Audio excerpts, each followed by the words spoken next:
bem-sucedidos. Falava com o papai hoje no telefone, a respeito de uma conversa que eu escutei, quando estava esperando o barco passar na vila de Arapiuns, subindo o Tapajós, lá no Amazonas. E era pela madrugada, estávamos com as redes atadas debaixo de um telhado de sapê, esperando o que seria o ônibus, né? O barco passar. E tinha uma dona conversando com a outra, e ela falava: ah, minha filha teve um filho com um sujeito que não vale nada. Eu mandei que ela desse o menino, e ela deu. Falei com ela, se o pai não prestava, a semente não valia nada. Mandei despachar aquele menino. E eu ali deitado na rede, falei: Jesus amado, se o pai não presta, a semente era ruim, no conceito daquela senhora. Não dava para ver quem era, porque estava tudo escuro. E eu disse para o papai: pai, a semente que o senhor plantou foi boa. Porque os princípios que eu recebi de justiça, de caráter, a nobreza do cidadão, com ele aprendi. Mas não quer dizer que se o papai não prestasse, eu seria uma semente ruim. E mesmo que o fosse, teria eu a oportunidade de ser adotado pelo Pai eterno. Por volta dos meus 12, 13 anos, me encontrei com Jesus Cristo, na primeira igreja batista em Coronel Fabriciano. E quando me levantei a minha mão, sinalizando que eu queria ser um servo do Senhor Jesus Cristo, aquilo parecia ser um peso de 150 quilos na minha mão. Eu tive que juntar todas as minhas forças para levantá-la, atendendo ao apelo que o pastor fazia. Pastor Clademir Farias. E então eu recebi Jesus Cristo. E eu fui adotado. O que eu não sabia, voltando àquela fantasia que eu tinha, o que eu não sabia é que eu nasceria na terra com um pai nobre, honrado, mas pobre. E que o pai que me adotaria, este sim, é o Rei dos Reis. Este sim, é o dono da prata e do ouro. Deus realizou a minha fantasia às avessas.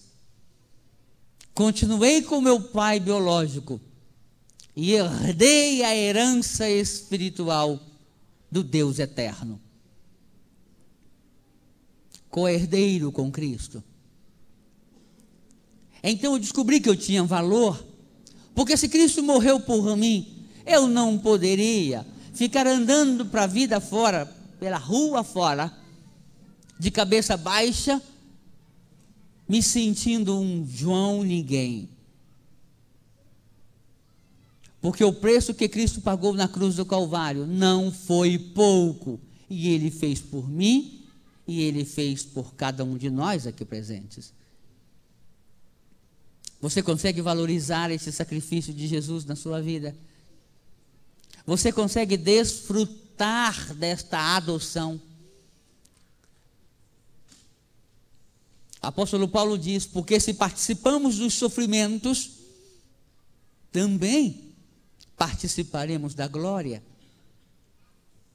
Eu quero dizer para você, meu irmão, que ser adotado significa não ter a sua vida regida pelo desejo da carne. Antes vivíamos dominados pelo pecado. E hoje vivemos lado a lado com o pecado. Antes éramos servos da carne. Fazíamos aquilo que o nosso corpo desejava. Quero beber, então bebo. Quero fumar, então fumo. Quero partir para a noitada, então eu parto. senti desejo de algo, então realizo. Assim são as criaturas de Deus sem a razão. Os animais querem algo, vão lá e fazem.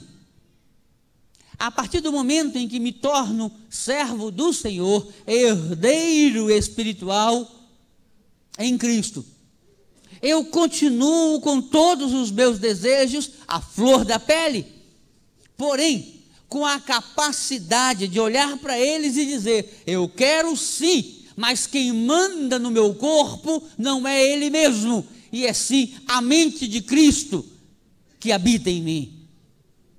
Quero com todas as forças realizar o meu desejo, mas não vou.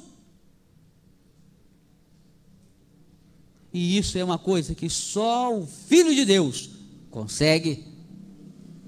Porque qual é a frase mais comum que ouvimos quando alguém não consegue prevalecer contra a dificuldade, contra a tentação? Digam para mim: a carne é fraca, pastor. A menina era muito bonita. O sujeito falava muito macio. Era muito dinheiro, pastor. Eu fiquei nervoso. Eu perdi a boa. Meu santo não bate com o dele, pastor. Bateu, levou.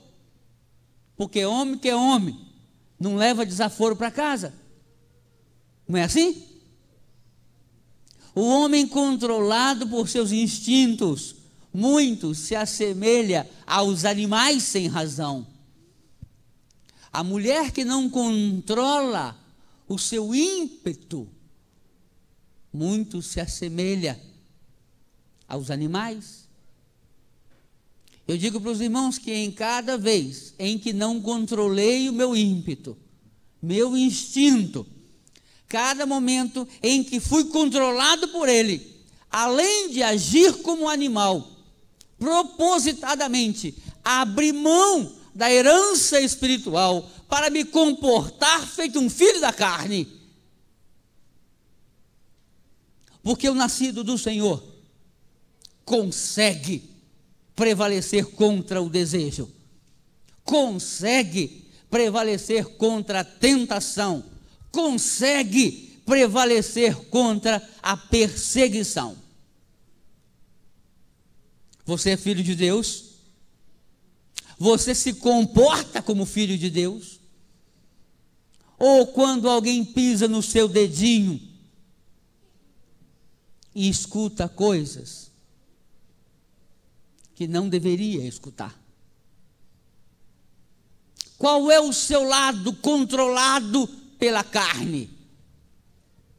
É bem verdade que alguns de nós, ou nós, em alguns momentos, parecem ser completamente controlados pela carne.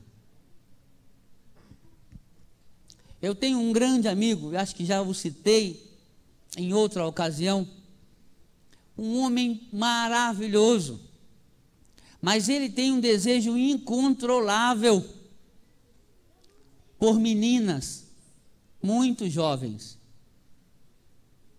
Casado, pai de vários filhos, mas já traiu a sua esposa inúmeras vezes, hoje já são separados. Ele dizia: pastor, eu não sei, eu vejo a menina nova, quando eu penso que não, eu estou lá rodeando, ajudando, quando pensa que não, eu estou carregando. Eu não consigo controlar, é mais forte do que eu. Ainda não foi adotado por Deus, ainda é escravo do desejo, ainda é dominado pelo pecado. Não quer dizer que ao buscarmos Cristo deixamos de pecar, porque também peco e os irmãos da mesma forma. A diferença é que o pecado não reina em nossos corações. Aquele que é nascido de Cristo não vive no pecado, porque ele é diferente por nascimento espiritual, fisicamente exatamente igual, com todos os defeitos e desejos da carne, mas tendo uma ligação espiritual. Buscando Cristo, você terá condições de olhar para o desejo